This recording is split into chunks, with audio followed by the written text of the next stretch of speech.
In the quiet town of Meadow Creek, the news of Whitney Schull's arrest sent ripples of shock and a weary sense of déjà vu through the community. "Another one?" sighed Mrs. Henderson, a retired teacher, to her neighbor. "It seems like every few years we hear of a teacher, a coach, someone in a position of trust, abusing their power." From a third-party perspective, the recurring tragedy of such incidents isn't a simple matter of individual depravity, but a complex interplay of systemic vulnerabilities and human failings. Why does it happen again and again? Firstly, the prevalence of opportunity and access is a major factor. Schools, by their very nature, place adults in close, unsupervised contact with minors. While background checks are standard, they often only catch past criminal behavior, not a developing predatory mindset. Whitney Schull, a substitute teacher, likely passed initial screenings, gaining access to students aged 16 and 17. The alleged incidents occurring between January 31st and March 15th suggest a period where she cultivated relationships, hosting gatherings where minors consumed alcohol, using these social settings to blur boundaries and facilitate the alleged unlawful sexual contact. This pattern of grooming is a common thread in such cases. Secondly, the normalization of certain behaviors or a lack of clear boundaries can contribute.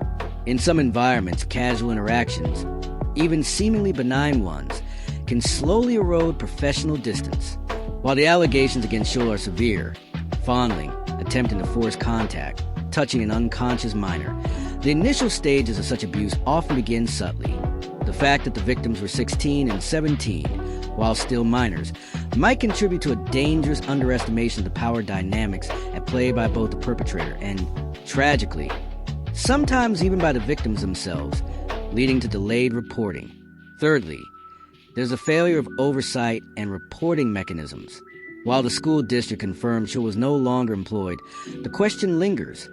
Were there any red flags missed by colleagues, administrators, or parents before the formal charges? Often, signs are subtle, easily dismissed, or staff may feel uncomfortable reporting suspicions without concrete evidence. The protective order issued against Schull, prohibiting contact with victims and witnesses, highlights the immediate recognition of potential further harm once allegations surface. But the underlying issue is preventing the initial harm. Finally, the deep-seated psychological motivations of perpetrators remain a dark constant.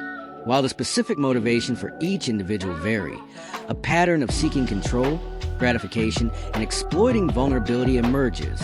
The legal process, as outlined in the video, charges of unlawful sexual relations, aggravated sexual battery, and providing alcohol, aims to address the criminality, but it doesn't fully explain the why from a societal perspective. The recurring nature of these events in communities like Meadow Creek is a sobering reminder that vigilance, robust reporting systems, continuous education on healthy boundaries, and a critical look at the opportunities for abuse within institutions are paramount to breaking this tragic cycle.